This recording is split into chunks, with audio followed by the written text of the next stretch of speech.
salaamullaahi calaykum saaxiibayaal meel kastoo joogtaan maalin wanaagsan ayaan hawada idinka leenahay. Halkani maanta waxaan idinkugu soo gudbin doonaa arrimo xasaasi ah oo ku saabsan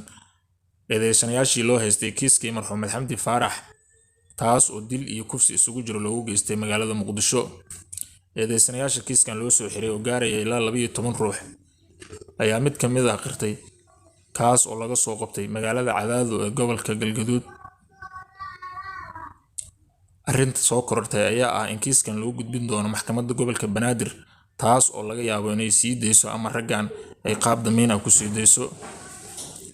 Maxkamadda gobolka Banaadir oo waayihii dambe musuqmaasuq lagu eedeynayay ayaa la doonayaa in arrintan loo gudbiyo weliba si sharciga baalmarsan. Ehelada gabadha ayaa aad uga dhiidhiyay arrintan, walow ay arrintan ka dambeeyaan madaxda ugu sareysa dalka Soomaaliya. Gudoomiyaha maxkamadda gobolka Banaadir oo waayihii dambe laga tabanayay cadaalad darro aad u baahsan ayaa waxaa soo magacaabay gudoomiyaha maxkamadda sare Baashe Yuusuf Axmed. Gudoomiyaha maxkamadda sare oo lagu magacaabo Cabdiraxmaan Saciid Axmed ayaa lagu tiriyaa dadka ugu cadaalad darrada badan isla markaana ku cusub maxkamadda gobolka Banaadir. Arrintan ayaa laga yaabaa inay meel xun ku dhamaato haddii cadaalad darro ay dhacdo. Mid ka mid ah abuukaatayaasha ka shaqeeya gobolka Banaadir ayaa inoo xaqiijiyay in la doonayo in la sii daayo raggii ka dambeeyay falkan kufsiga ah.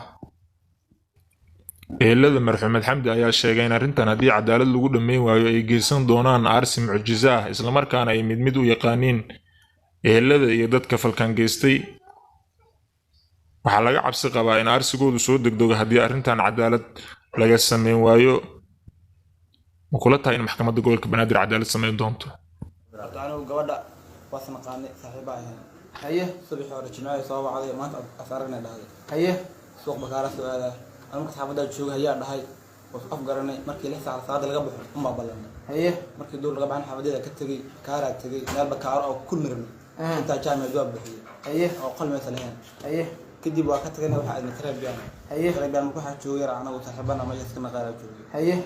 gabadha markaa meeshii geeyo hotelka adiga waxbara u lugeeyay meeshii qolka geeyay qadaar baa yiraahday haye marka wiilkii meeshii aniga keenay qad gabadh noogu jiro waxaan xaalad soo qabay haye intuu qadada ku maqnaa aanan musqaf gar hoga qamiis oo tagaa ku laaday musqaf gar soo qoysanaa dhaa haye markaa soo qoysanaa gabadha kabiid anam soo galay haye markaa musqaf gal musqaf soo qoysto ka soo baxay markaa gabadha oo waayo haye sirta laba sir ah min xagga taale min inta taale haye sirtana ku fiiri waa ka waa haye baabka furay banaanka oo baxa waa ka waay haye kadib gabadha lambarkeeda telefoonka soo bixiyay waa waa gabadha lambarka siga laga ma qaban haye waxa la gabadha ku ciyaartay iska baxday meelaha qaal ku baxday oo qowey saas ka dhumantay haye mar labaad